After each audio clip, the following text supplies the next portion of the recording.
Does everyone see a white screen? You can just give me a thumbs up. All right. Awesome sauce. Click. Okay. Here we go.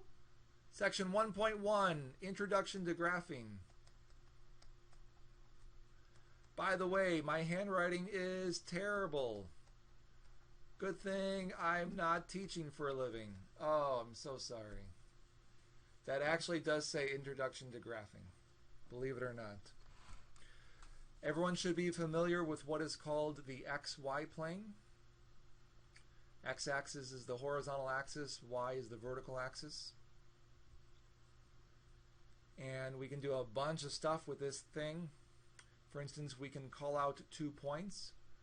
We can call out this point, which we can say has coordinates x sub 1, y sub 1. And we can call out this point, which can say have coordinates x sub 2, y sub 2.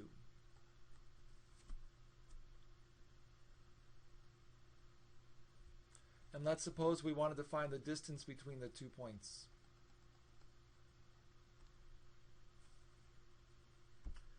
Well, if the 2 points were horizontal to each other or vertical, we could just count. But if they're not, what do we do? Well, what we do is we make a right triangle.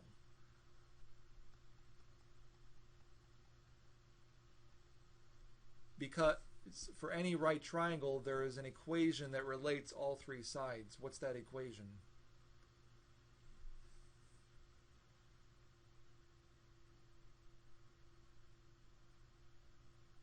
Is it mx plus b? So that's an equation of a line. We need an equation that relates the 3 sides of a right triangle. Think about togas way back when. Some Greek guy. He's a little dead right now. Pythagoras theorem? There it is. A squared plus b squared equals c squared. So for any right triangle, where a and b are the legs and c is the hypotenuse, it must satisfy the Pythagorean theorem. Very good. So we are able to relate these 3. The issue is we need to figure out how long the legs are. Well, if this value here is x2 and this value here is x1, then how long is this part here?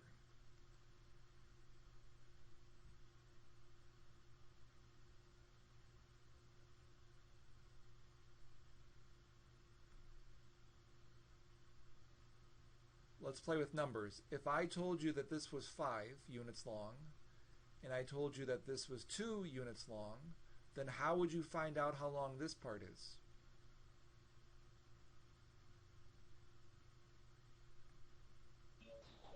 You would subtract, you would do 5 minus 2 to find the rest. Excellent. So if this is x sub 2 units long, and this is x sub 1 units long, then how long is this piece?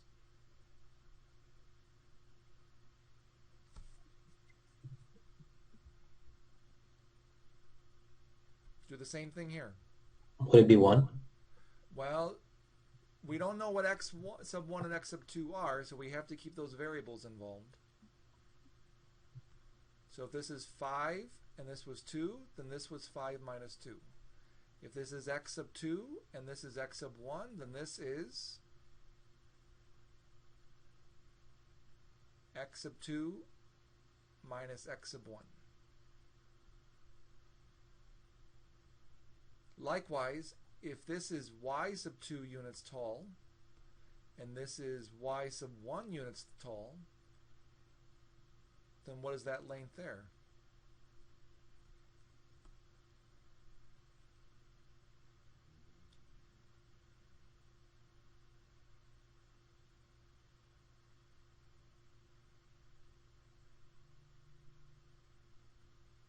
It would be y sub 2 minus y sub 1 units tall. So we have a right triangle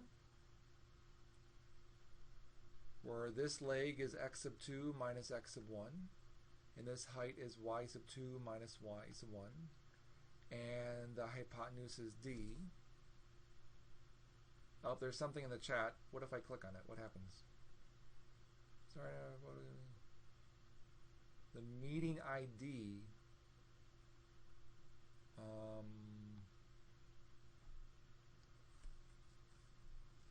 I don't know who asked that. I don't think you need a meeting ID. If you're in the meeting, you already have the meeting ID.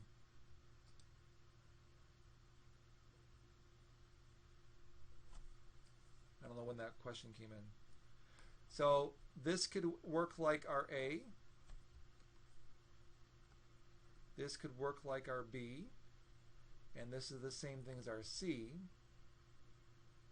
So this can give us the equation. Instead of a squared, we would have x sub 2 minus x sub 1 squared. Instead of b squared, we could say y sub 2 minus y sub 1 squared. And instead of c squared, we could have d squared. How would you solve for d? Because again, we're trying to find the distance between those 2 points.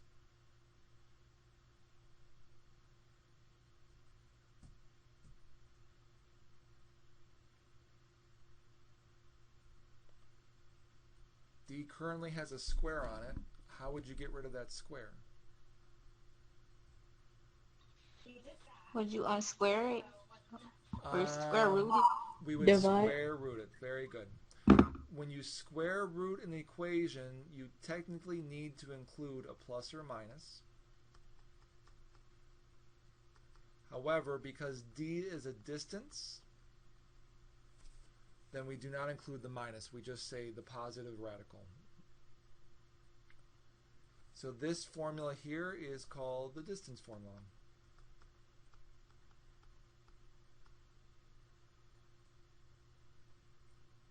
So if you know two ordered pairs, x sub 1, y sub 1, and x sub 2, y sub 2, you can find the distance between them by plugging them into this formula.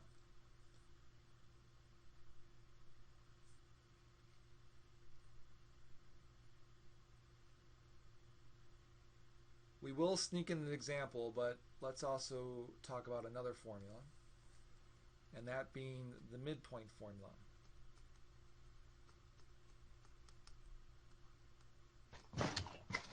How would you describe a midpoint?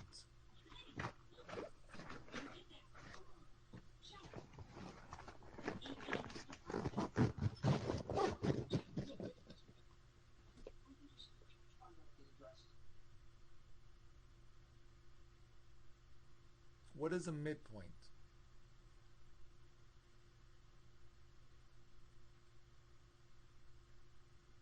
The center of the graph. Center of the graph, we don't have a full graph, we just have 2 points. So the midpoint would be... In the middle. Yeah. The point halfway between 2 points.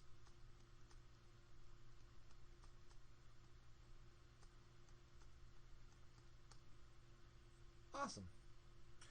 So to find the midpoint, again, if you have x sub 1, y sub 1, x sub 2, y sub 2, the formula is x sub 1 plus x sub 2 over 2, y sub 1 plus y sub 2 over 2.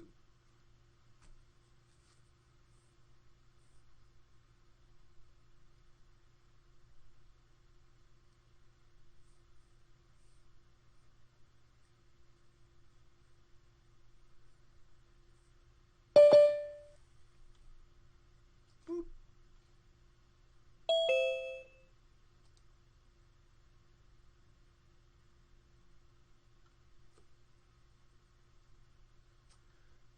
Okay, so here's the deal. Be extraordinarily careful because this is where students make a ton of mistakes. The main operation between the values in the distance formula is subtraction. Boop. The main operation between the values in the midpoint formula is addition. Boop. Make sure that you are using the proper operation.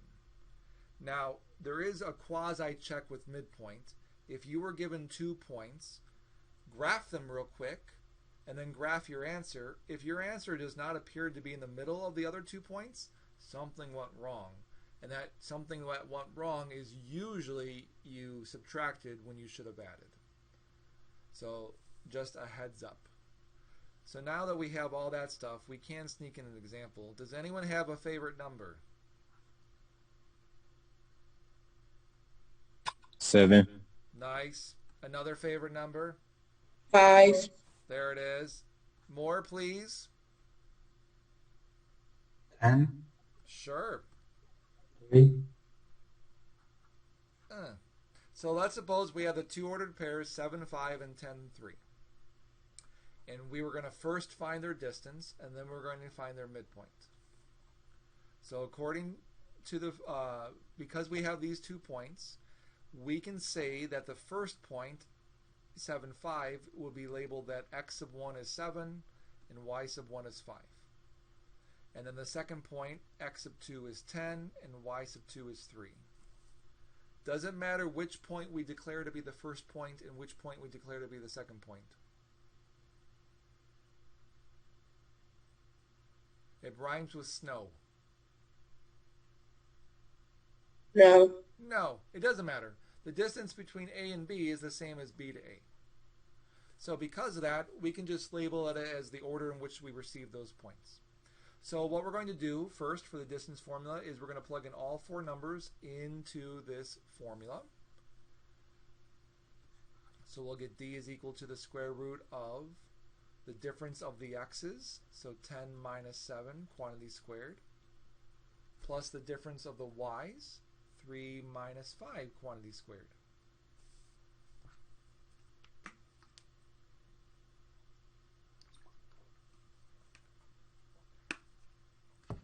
What's 10 minus 7? 3. Squared. 9. Yep. Plus 3 minus 5 is negative 2. Squared is 4. 9 plus 4 in most countries is? 13. Yep. 13. Yep. Does the square root of 13 clean up at all? No. No. No. So the distance between those 2 points is square root of 13. Now that is the exact distance. In your homework you'll also be asked for the approximate distance. That's when you throw it into the calculator. But if you're asked for an exact value, you pretty much don't touch your calculator because the calculator is going to give you an approximation. Okay. Now let's find the midpoint. Let's see. This is like a cinnamon. Oh, that's a good color. Well, you can use that. So we can use the same 4 values for x1, y1, x2, y2. And now we're going to plug it into the midpoint. So now we average the x's. So 7 plus 10 over 2. And we average the y's, 5 plus 3 over 2. And let me know what coordinates you get.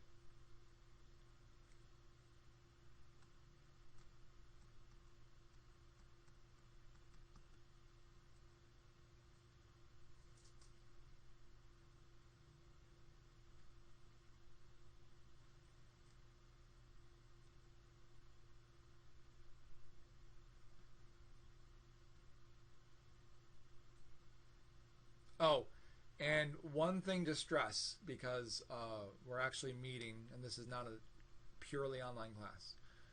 Don't be scared ever to give a wrong answer. I'd rather you give a wrong answer while we're together so I can correct it if need be, than you put a wrong answer on a test. So if you're worried about making mistakes, not a big deal. If you have questions and you're not comfortable asking in front of people, that's fine. Remember, I have an hour of office hours right before class, and then I have a bunch of hours during the week as well. Okay, soapbox over. What's the x coordinate?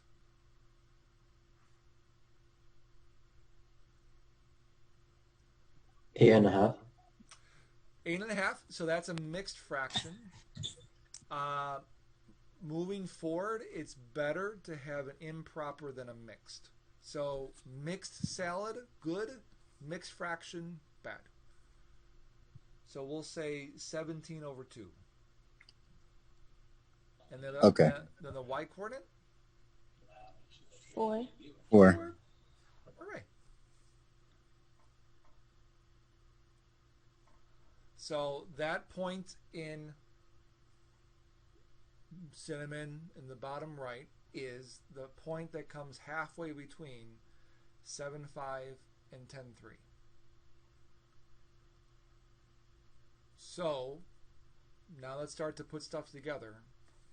If the distance between these 2 points is the square root of 13, that's what we found here, and 17 halves comma 4 is somewhere in between those 2 points, then what's the distance between 17 halves over and 4 to 10.3?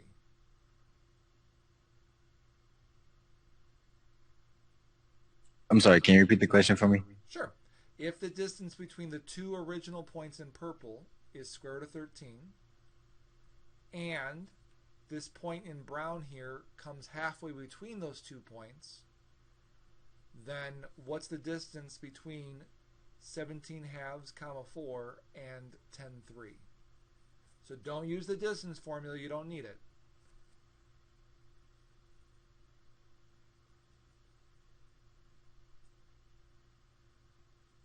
How would you find the distance based on everything we have on the screen here?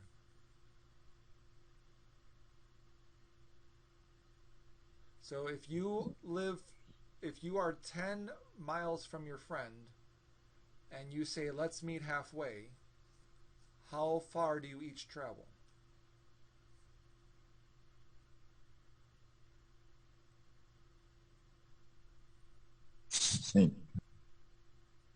If you are 10 miles from your friend, so this It'd be 5. it'd be 5, right? 5, so yeah.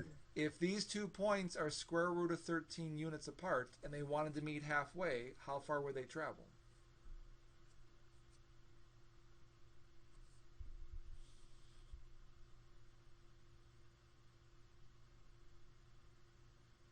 Is it 6.5? Well, don't approximate it. So how did you go from 10 to 5? What did you do? I subtracted. Need and subtract. Wait, no. You boop, boop, boop, boop, boop, boop, boop, Divided by 2. Yeah. So you divide it by 2. So if this distance is not a pretty number, it's square root of 13, then what's half the distance? Root of 13 divided by 2. There you go. Square root of 13 over 2. Oh. So again, the midpoint is the point that's halfway between 2 points. So if the full distance was square root of 13, then half the distance is square root of 13 over 2. The reason I'm highlighting that is because I do like to ask theoretical questions. Students tend to find numbers and move on to the next problem without thinking about what that answer really means. So by me asking that question, it's saying, do you know what a midpoint is? And the answer is, yes, it's the point halfway between 2 given points. Questions on distance and midpoint. All right, I'm going to get into the form. Let me hit save because, oh no. I'll just put it on my desktop. Should I put it on my desktop? I'm putting it on my desktop, everyone. Let me see. Math. Oh, math. 15:30, 14 week. Okay. Anyway, then we'll just say week 1. Everything. Okay. Next up is circles. What's a circle?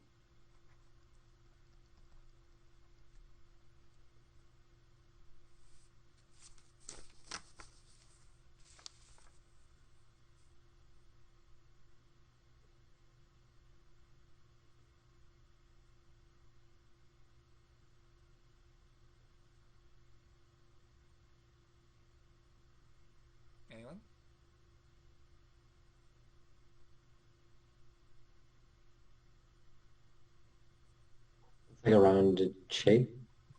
Yeah. And what's so special about this round shape? Because I'm a round shape, I ate a lot in 2020. But I'm not a circle, hopefully. Measures 360 degrees. The internal rotation is 360 degrees, but that's true for other shapes too, but those aren't circles. So, for instance, a rectangle's internal angles is 360 degrees. So, I would say it's never ending, but I'm not sure. well, it is a single-sided object, but that is a circle. Pretend with me. But this is not a circle. What's the difference?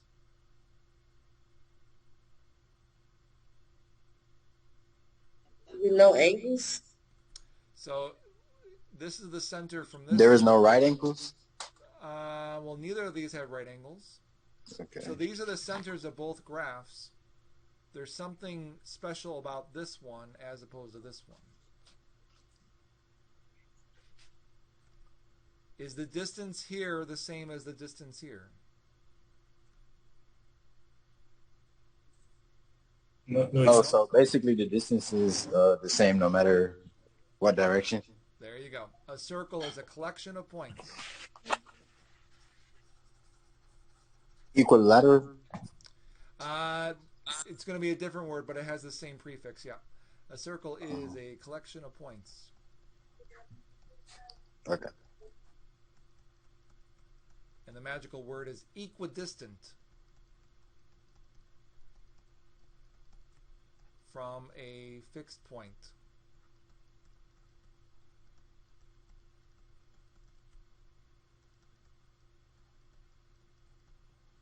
The fixed distance is called the radius, and the fixed point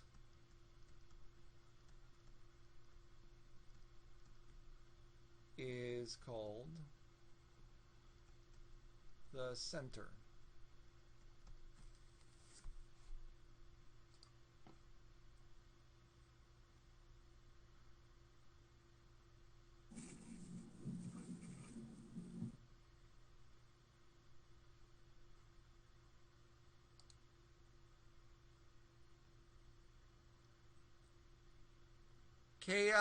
KLEHM, who are you? sorry, that's me. I was just trying to fix my audio. Wait, who's me? Joby, Oh, sorry. there you are. Hi. All right. Thank you. Welcome. All right, 1, 2, we got. All right. Awesome. So, in order to find the equation of a circle, this is actually the two things you need. You need to know the center and the radius. The equation for the circle is brought to you by x minus h quantity squared plus y minus k quantity squared equals r squared.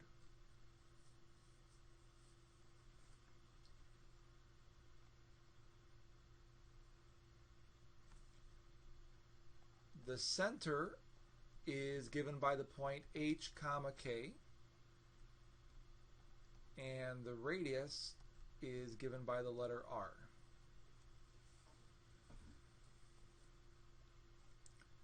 We are going to see h and k a bunch, namely at the end of chapter 2, all throughout chapter 10, and they mean the exact same thing. H tells you left or right movement, horizontal. K tells you up or down movement, vertical. H is always with X. K is always with Y. Always, always. So if, for instance, you were given the equation, I'm just making this up, x minus 2 quantity squared plus y plus 3 quantity squared equals, I don't know, 16? That works.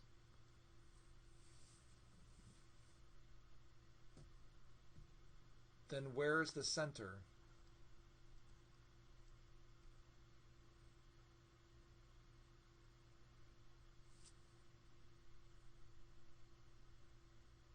So standard form says x minus h. We have x minus 2. What does h equal to? -2. Careful. X minus h. We have x minus 2. Oh, So 2. positive 2. Very good. So it's a 1-to-1 pairing. X minus h. Boop, boop, boop, boop. But we have to be careful with the k. Standard form says y minus k. We have y plus 3. -3. Minus 3. Very good. Because y plus 3 is the same thing as y minus -3. And then r squared is 16, so what does that say about r?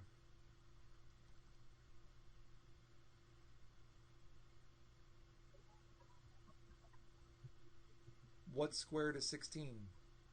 4. 4.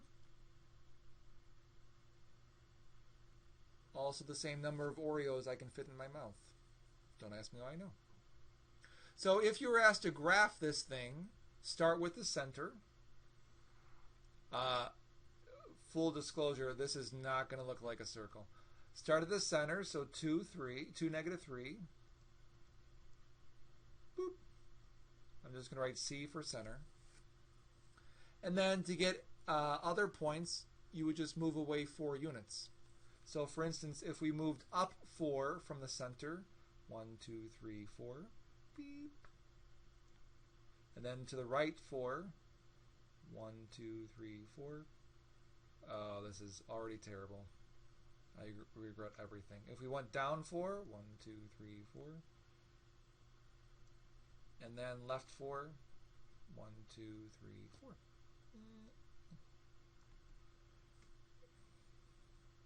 And now we pretend that this is a circle. Oh no. Oh.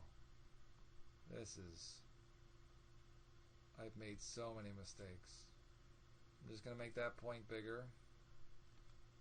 That one too. That's good. Alright. So pretend that's a circle.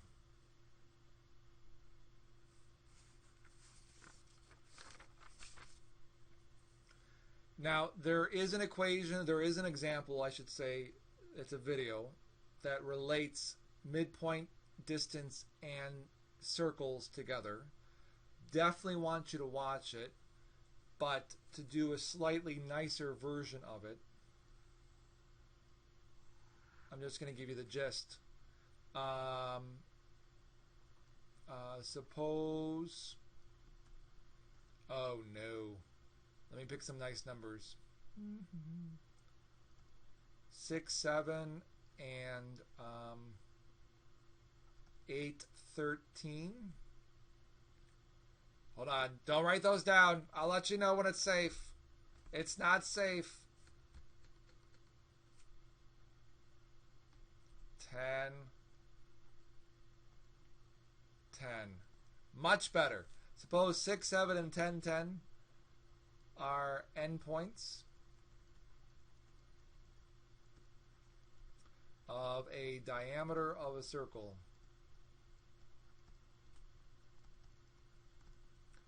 And you're asked to find the equation of the circle. Oh my gosh.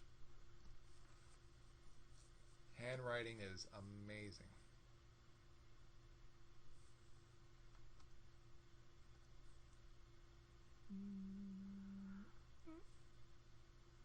So We can write this correct. One more time, please. I'm sorry. We can write this correct. Please do. Yes.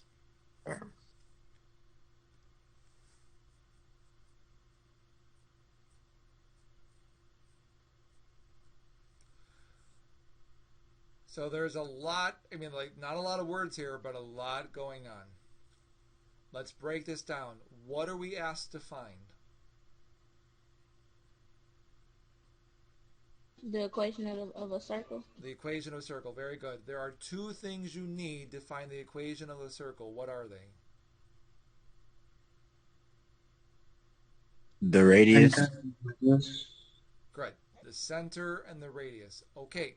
If I give you two endpoints of a diameter, how do you find the center?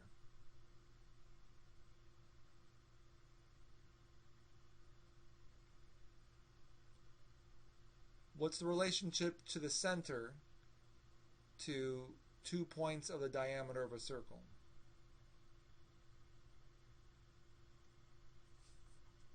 Wait, aren't they all equal? All the Supposedly. diameters are equal, right? Right.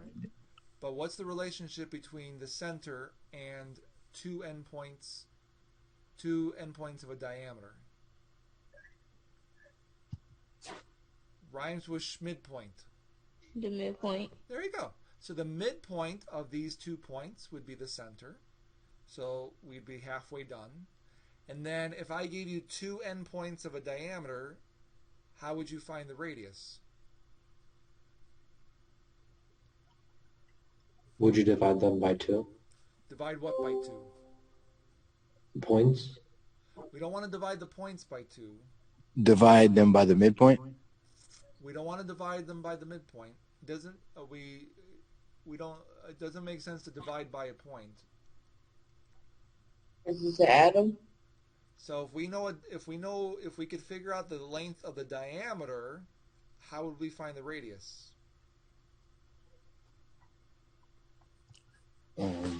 Multiply. What's the relationship between a diameter and a radius of a circle? You find the fixed point. So the fixed point is the center. That's what we The have to fixed point. find. Right. So if we found the diameter, if we found the distance between these two given points, that would be the diameter. And then if we took half of it, that would be the radius. So remember, radius is half a diameter. So to sum up, if we found their midpoint, that would be the center. If we found their distance and divided by 2, that would be the radius. So this problem involves all 3 formulas in this section. So let's first find the midpoint. For the midpoint, what do I do to the x coordinates? You will add them and divide by 2. Excellent. And what do I do to the y coordinates? Same answer. Add them and divide by 2. Yes.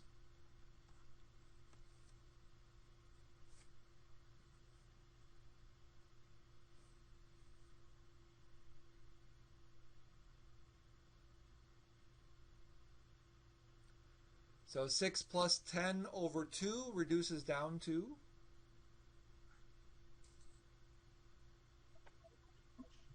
Eight. Good. And then, we have the same number as before, 17 over 2. 17 over 2. There you go. So because this is the center, what letter on this screen is 8? Would that be the H? Very good. And that makes 17 over 2 K. So we just found the center. So now we have to find the radius. Well, there's 2 ways technically we can find the radius. We can find the diameter, which is the original points, and divide it by 2. Or we can take this blue midpoint, which is our center, and find the distance between that and the other 2 points. It's easier if you find the diameter, because notice those are all nice and pretty whole numbers, whereas the midpoint has a fraction. And a distance formula with a fraction, ew. So let's find the diameter, which will come from the distance formula. For the distance formula, what do I do to the x coordinates? You subtract. Very good. So we'll have 10 minus 6, then squared. And the same for the y's, 10 minus 7, and then squared.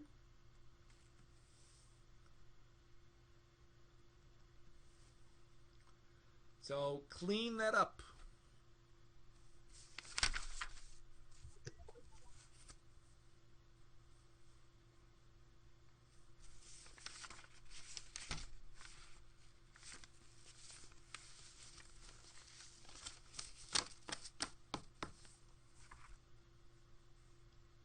What do you get? Radical 25. How does that clean up? 5. 5. Hooray. So if the diameter is 5 and the radius is half the diameter, how long is the radius?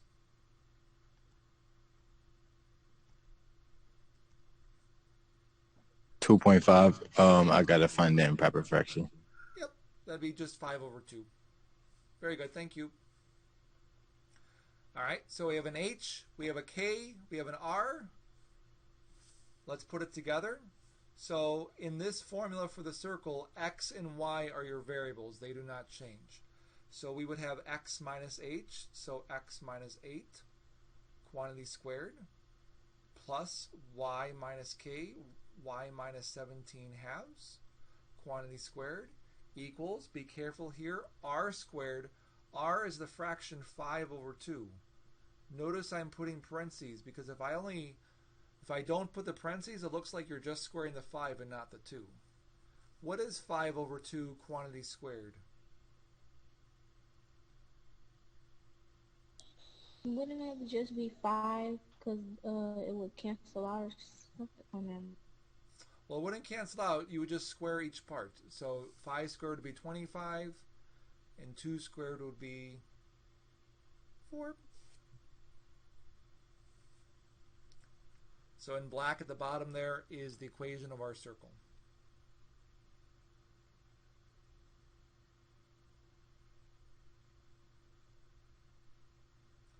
Hooray! So that question had all 3 formulas. Awesome. Okay, questions. All right. That was 1-1.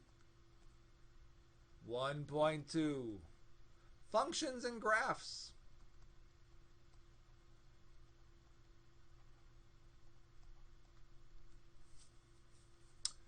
Let's start off with a big definition. A function is a relationship between 2 sets.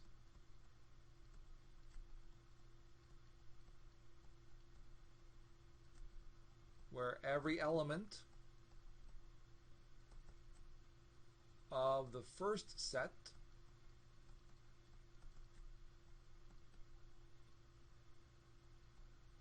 is related to one and only one element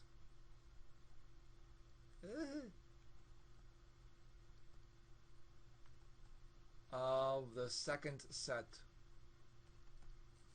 Okay, clearly it looks like I drink way too much coffee, so I will say that all again. A function is a relationship between 2 sets, where every element of the first set is related to one and only one element of the second set.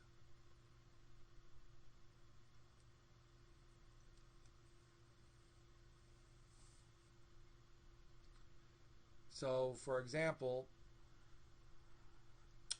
if the first set were Americans, or Americans, however you want to pronounce that, and the second set was Social Security numbers,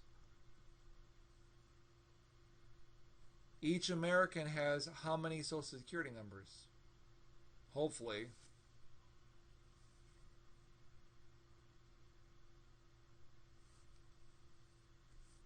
They got 9 and 1. 1. So every one American is related to one and only one Social Security number. Hopefully. So this would be a function. What do we call the first set?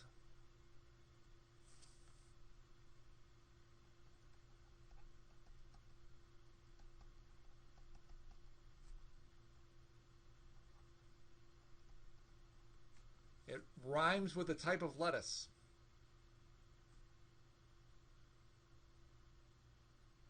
And yes, you're going to get these jokes all semester long. I do not apologize. Like terms. That doesn't rhyme with the type of lettuce. What rhymes with romaine? Domain. There it is. The first set is called a domain. And it's the set that includes all possible values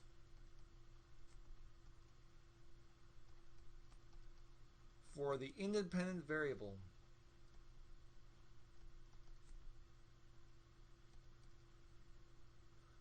What letter do we typically use for the independent variable? One of the X. Yeah.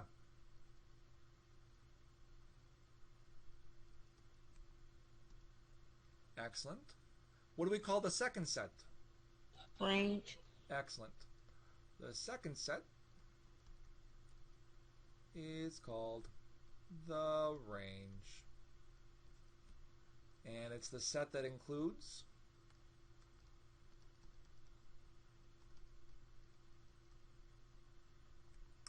all possible values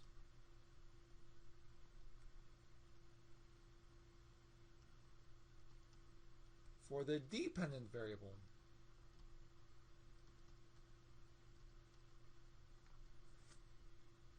Which is usually y.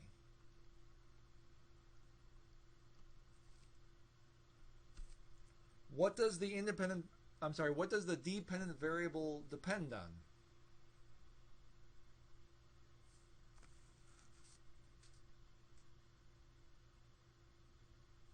What does y depend on? It would depend on the independent variable, right? Excellent. Yep. So the dependent variable y depends on x, the independent variable. So your x's are your input, and your y's are your output. You don't know what your output is until you know what your input is.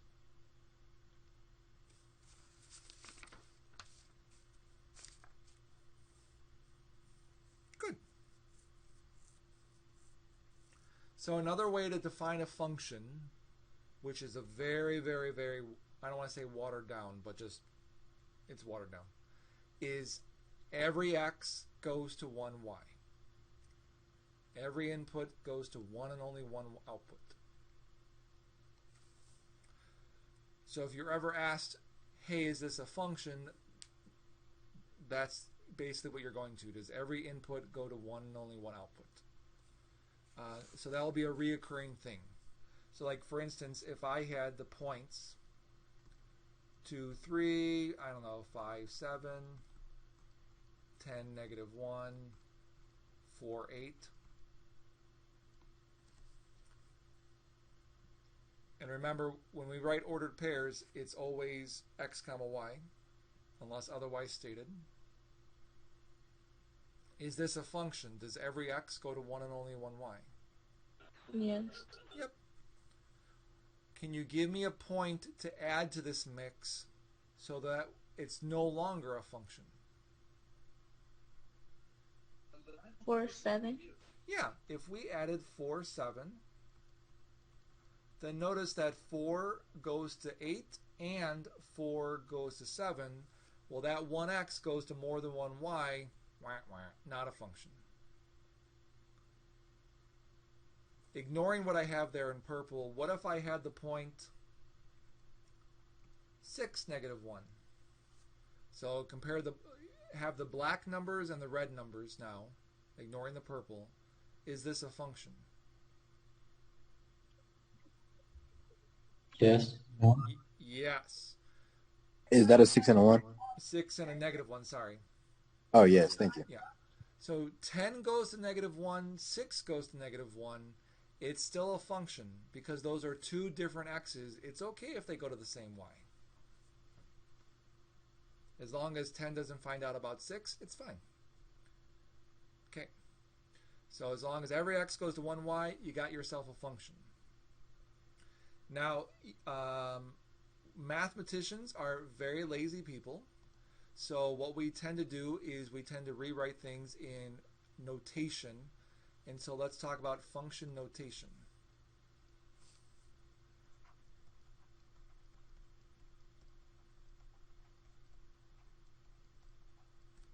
So let's suppose we had the equation y equals x squared.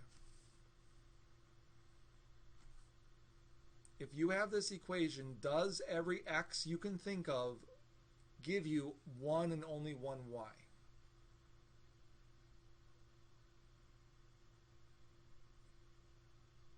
So pick a number, any number, put it in for x.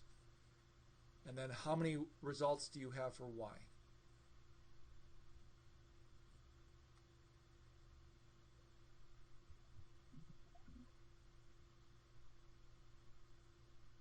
So if we pick 7, go on. Like how many in the equation? Not how many in the equation. Yeah, so if you put a number in for x, how many results do you get for y?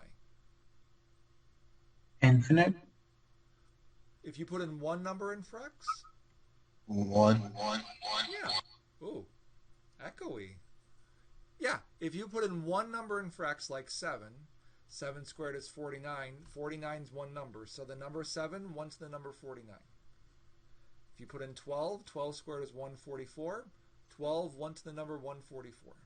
It's not going to go to any more than just one number. So because of that, y here is a function of x, where x is the input, y is the output. If that is true, if every x goes to 1y, then what we do is we can replace y with the symbol f of x.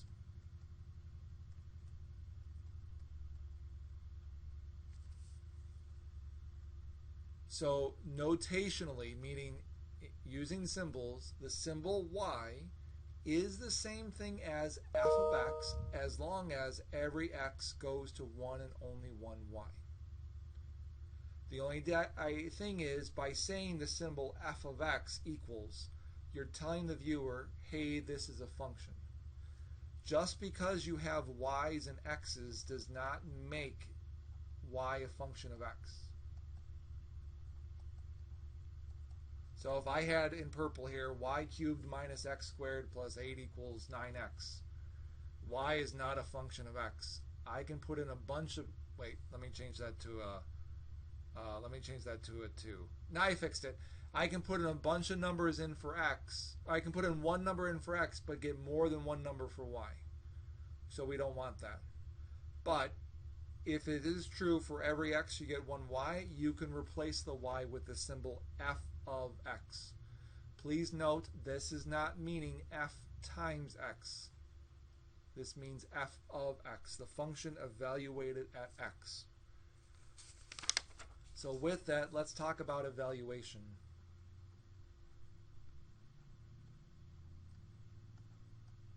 What does it mean to evaluate a function?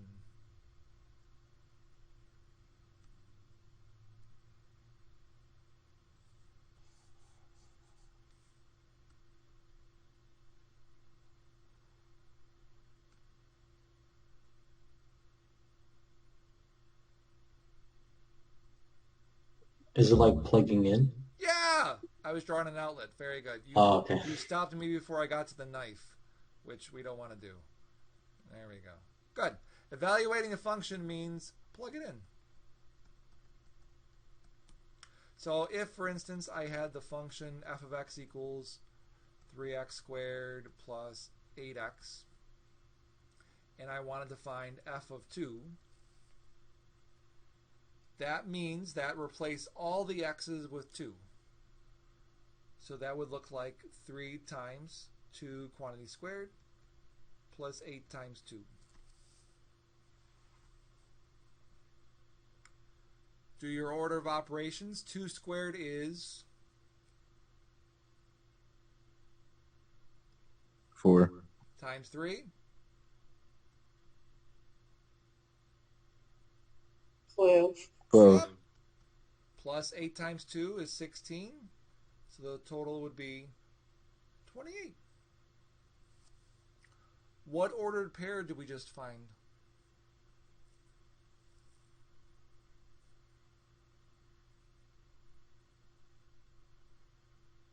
X.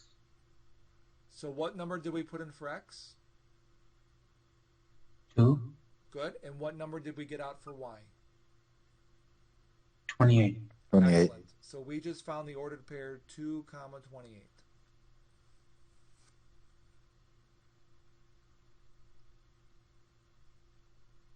Let's do another one. What if we wanted to find f of negative 3? So all the x's this time become Negative 3s. excellent. So that would look like 3 times negative 3 squared plus 8 times negative 3. How does that clean up?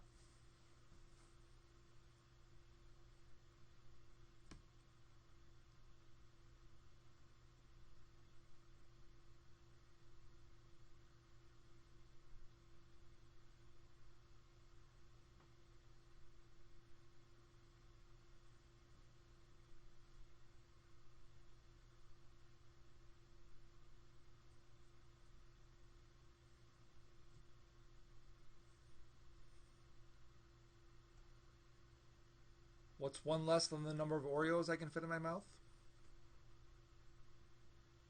3. Hooray! Ooh, that's a 3. What ordered pair did we just create or find? Negative 3. 3. Very good.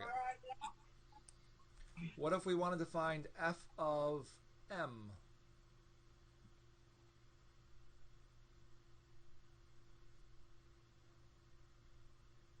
What would that look like? All the x will be m. Yep, and that would look like 3 times m squared good. plus 8m. Good. And Eight. we don't know what m is, so that's done. So no matter what's in that parentheses is what you put in for your x. Cough, cough. Okay. All right. Next, let's talk about identifying if a graph is that of a function. There is a test to know if a graph is that of a function, and it's called the vertical line test.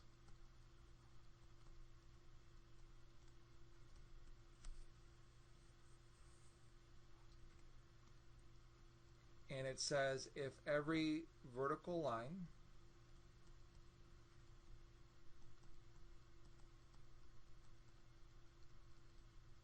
intersects the graph at most one point,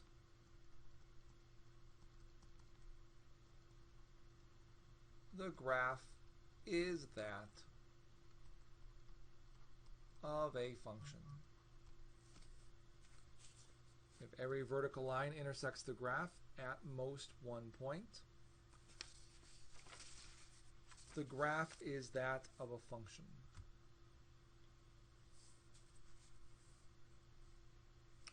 So, in other words, it says if you have a graph, so let's suppose we have a wonky circle,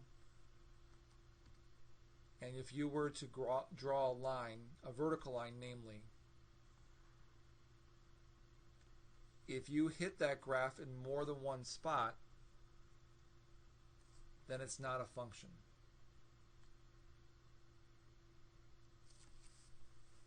And the reason being is that a vertical line is of the format x equals a number.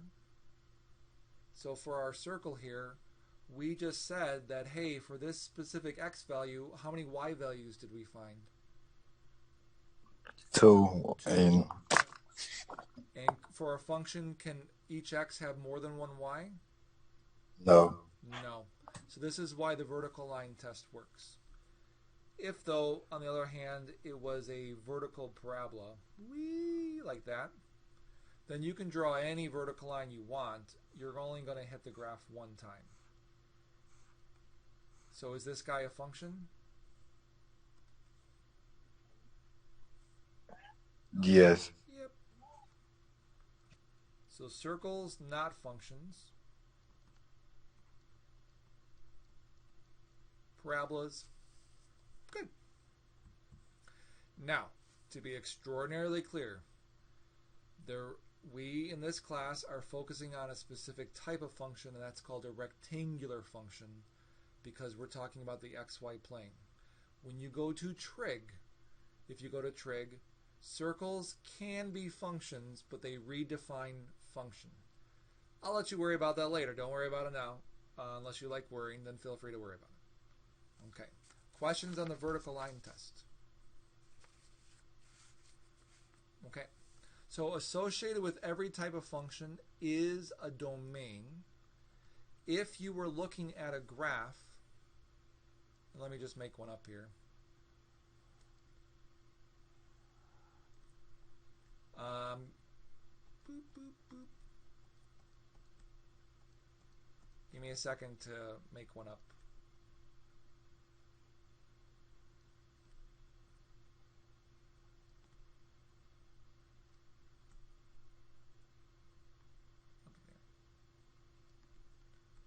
So suppose we had a nice graph that started at the point -3, -1, 1 up to -1, 1, 1 over to +1, 1, and then went down to 2, -3.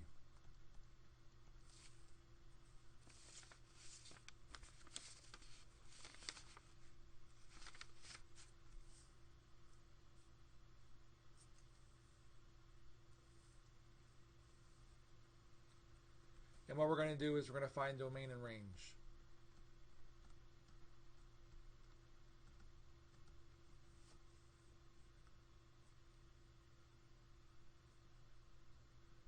When looking at a domain, let me try that again. When looking at a graph, to find the domain, it's all about how far left to how far right the graph goes. So you sort of want to imagine that you took the graph and you squished it onto the x-axis. And you're going to ask yourself, what values of x are covered? Well, looking at our graph, if we were to squish it, this part would come up here, this part would come down here, and this part would come up here. So how far left on the x-axis are we covered?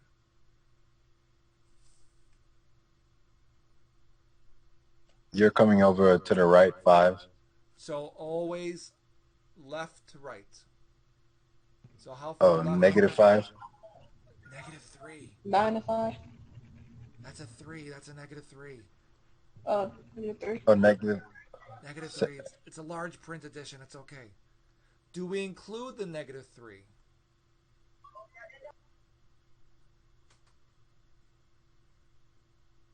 Is there a closed dot here at -3?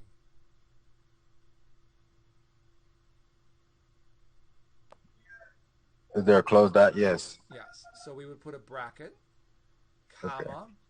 How far right does it go? 2, positive 2. Do we include the 2?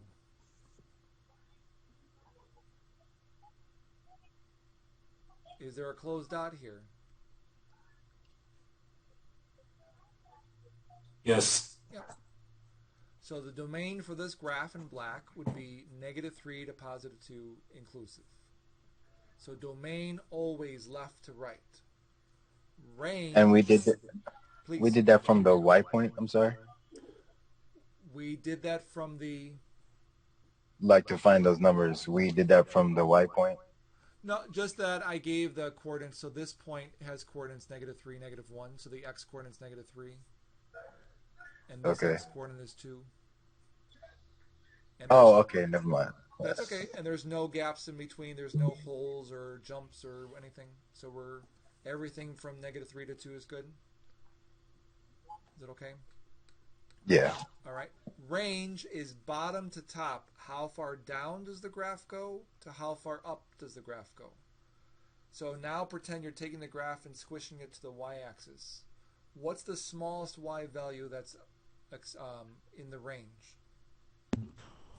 -3. -3 from here. And we include it because that's a closed dot. How far up does the Four. go on the y-axis? 1. from any of these points. Also included. So when you are looking at a graph and you're asked to find domain and range, domain says how far left to how far right. Range says how far down to how far up. In other words, it's always smallest to biggest. Always, always, always.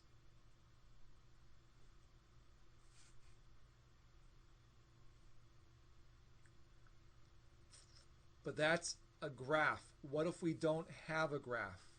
Well, if you don't have a graph and you're asked to find domain, and you're typically only asked to find domain, not range, then you have to worry about 3 things you're not allowed to do with real numbers.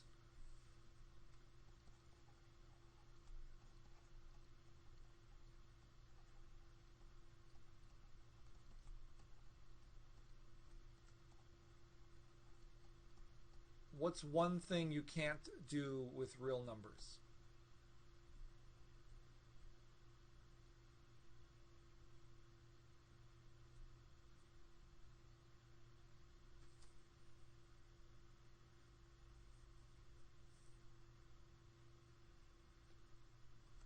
Here's a hint.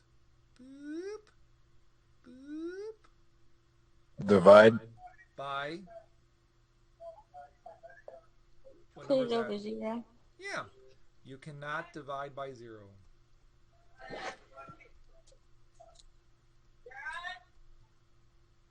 Division by 0 is undefined.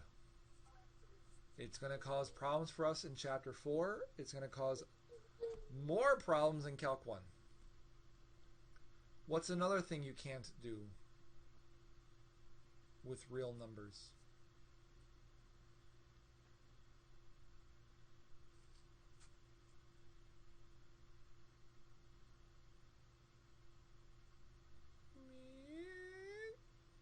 The square root Of what type of number? of a negative. Yeah, you cannot take square roots of negative numbers.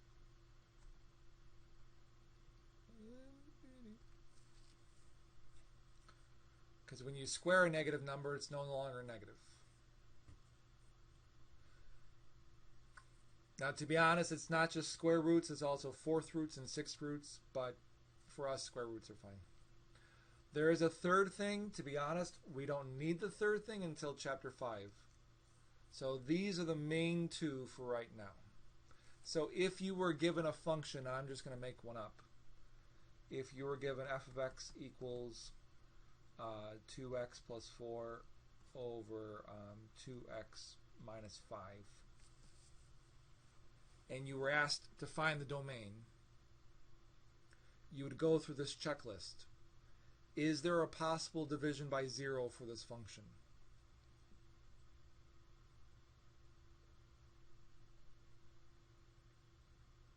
Is there a fraction, and in the fraction's denominator there's an x?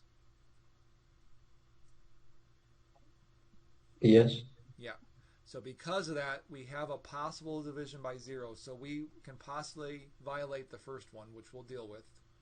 Is there a square root, a 4th root, a 6th root, an 8th root in this function? No. No. So the only thing we have to worry about is a possible division by 0. So we have to say, hey, include every number except the one, in this case there's just 1, that causes division by 0. So the way we do that is we set the denominator equal to 0, and the number we get we don't want. So how would we solve for x here?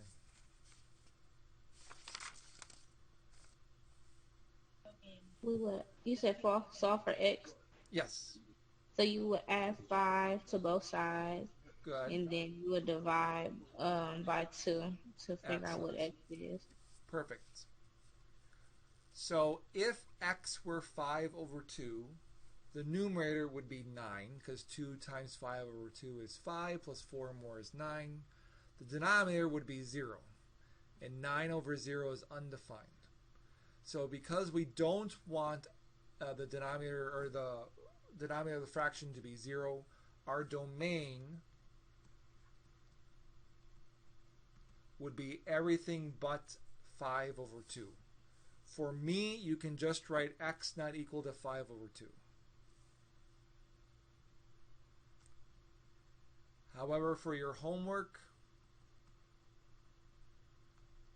the homework, I will let you know now if you've not used a system like this before, is very, very particular because it wants you to use the proper notation. It's going to want this answer in interval notation. How would I say x not equal to 5 halves in interval notation?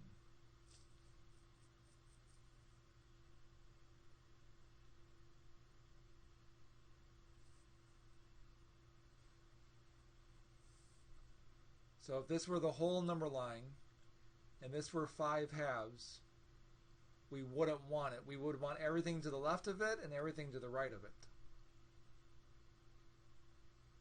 So how far left does this go? Would that be infinity? To the left would be negative infinity. Up to 5 halves. But we don't want it, so how do I tell the viewer don't include 5 halves?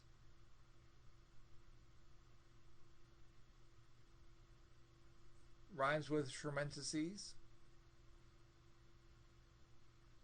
Parentheses. There you go. You guys are good at rhyming. And then because we have 2 disjoint sets, we put a union. And we start again at 5 halves with another parenthesis because we don't want it. And how far right does it go? To infinity. Excellent. So, recap. In purple is what I want. So much easier to write x not equal to 5 halves, full stop. Homework's going to want the stuff in green.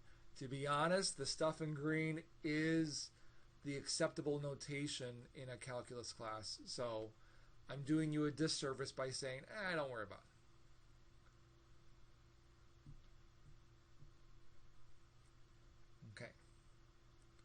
That's section 1-2. 1-3 is short. So there's that. The goal definitely is every week to actually go through all 3 sections. I don't like the idea of saying you're on your own for a section. I would at least like you to hear a little bit of lecture so it's not too cray-cray for you. So I'll do my best for that. Okay. 1.3 is linear functions.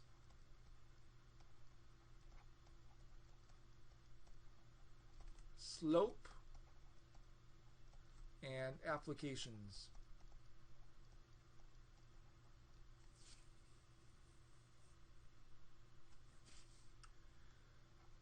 We start off with 3 definitions. A linear function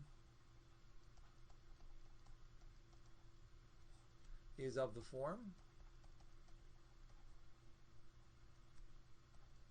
f of x equals mx plus b, where m and b are real numbers.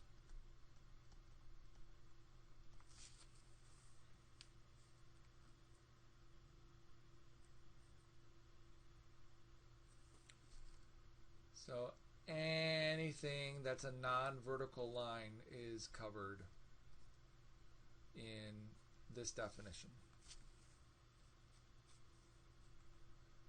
Because remember, vertical lines would not be functions. 2 offshoots of this is a constant function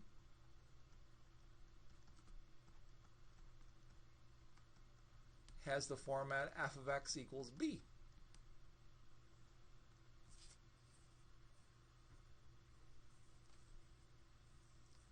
So think about it. Constant means doesn't change. Notice there's no variable, there's no x. Variable means it would have varied, but if there's no variation, then it's constant. What does the graph of a constant function look like? What type of line?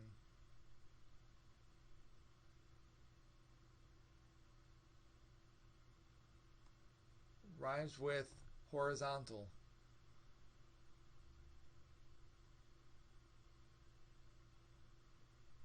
Very good. Vertical. No, that doesn't rhyme with horizontal.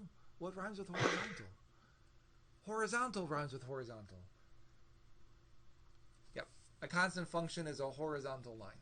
Because that says no matter what you put in for x, you're always going to get this number b. So the point 1, 5, 2, 5, 3, 5 is on the line. And then we also have the identity function.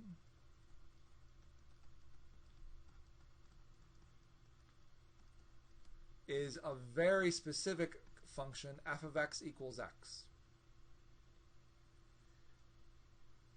This is the line that cuts the first and third quadrant in half.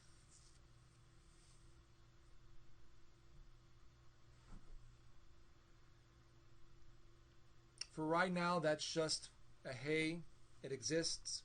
It becomes important in chapter 5. And it does have a name.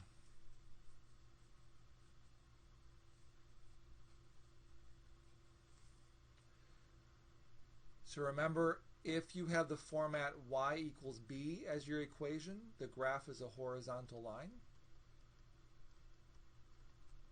If it has the format x equals a, the graph is a vertical line.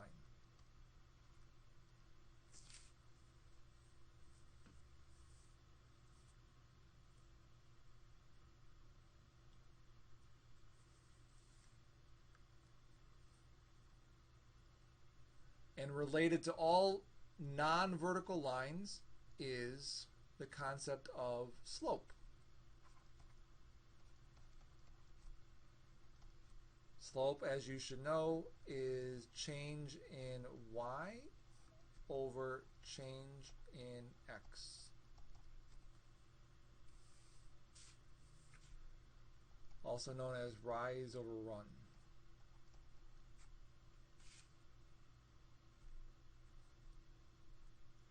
So if you have two ordered pairs, x1, y1, and x2, y2, we call slope m. We don't know why. Maybe slope was delicious, and they used to say, slope, we don't know. But according to the definition, change in y would be y sub 2 minus y sub 1 over the corresponding change in x, x sub 2 minus x sub 1.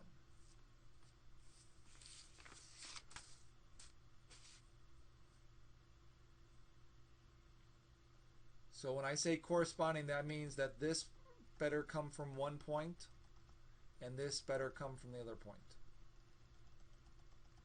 You can't cross them.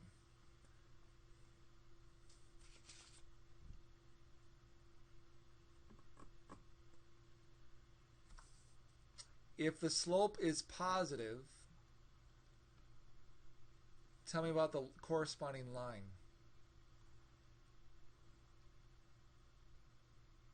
What do you know it has to do from left to right?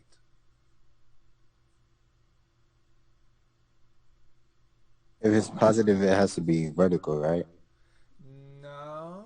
Vertical is its own case. Oh. It increases from left to right. And if the slope is negative, the graph will Decrease from left to right. Excellent. And again, we always read from left to right. And if the slope is 0,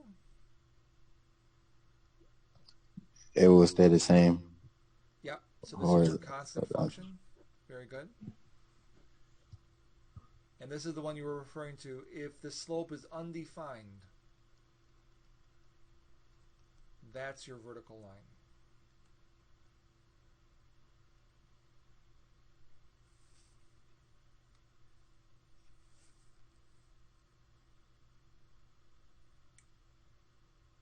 Okay, one little part.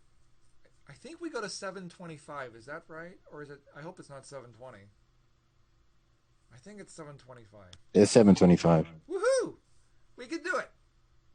So, this is all going to be stated. Yes, great English. This is all going to be said later. The word, but I'll, just to get you used to the idea, the word slope is a reserved word only for lines. But later on, what if we didn't have a line? What if, for instance, we had a quadratic function and we had 2 points on that quadratic function and we wanted to find the slope between those 2 points? Well, the slope of a line between 2 points where those points are not on a not on a linear function, that slope is called the average rate of change.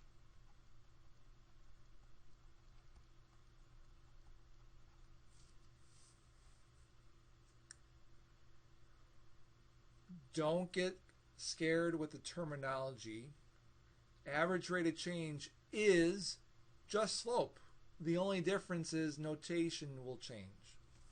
So instead of x1, y1, all that junk, it's f of b minus f of a, so difference of y's, as we had before, over b minus a, corresponding difference of x's.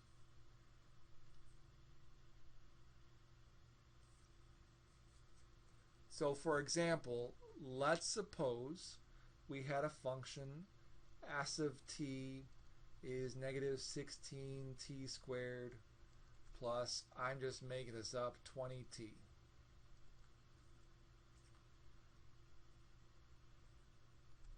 And I wanted you to find the average rate of change from t equals 1, from t equals 1 to t equals 3.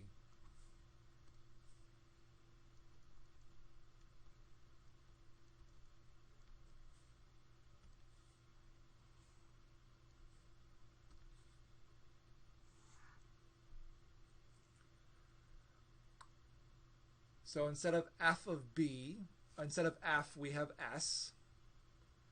And our a and our b are just the values. It doesn't matter which one you call a, which one you call b. We typically say a is the smaller number, so a would be 1, and b would be 3. So we're technically finding s of 3 minus s of 1 over 3 minus 1.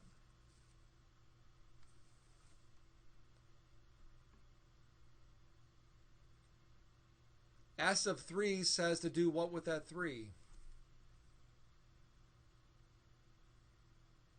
Plug it in. Plug it in. And S of 1 says to plug in the 1. So S of 3 would look like negative 16 times 3 squared plus 20 times 3. Oh no. I might go a minute over. I'm so sorry. Negative 16 times 1 squared plus 20 times 1. Oh, I left my calculator in the office. Oh, you guys will have to do this. All right, negative 16 times 9 is negative 144. And then plus 60. And then negative 16. So minus 6 plus 20. All over 2. All right, what is that? Does anyone have the numerator? Negative 84 minus 4, negative 88 over 2 is negative 44. I think that's right.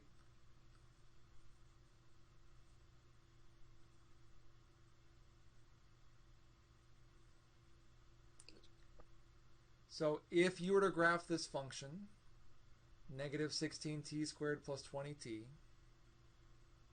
and connected the 2 points at 1 and 3, the slope between those 2 points would be negative 44. One more comment and then you can run away. Anytime you are asked to interpret a slope,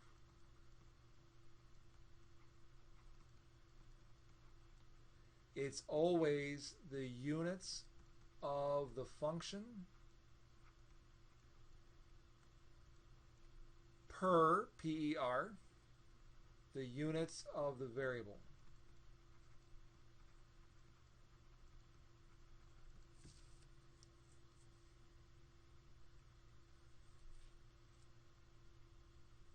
So for our example in blue there, the s of t, if the function s was feet and t was time, like if you were throwing something into the air and you were trying to see the distance it was changing, the distance the height from the ground was changing, the negative 44 would say the object is falling because it's negative. 44, the function was feet, per, the variable was time. I apologize, time in seconds. Time in seconds. So one more time. The object was falling 44 feet per second between the first and the third second. So y per x, function per variable. Alright. Hooray!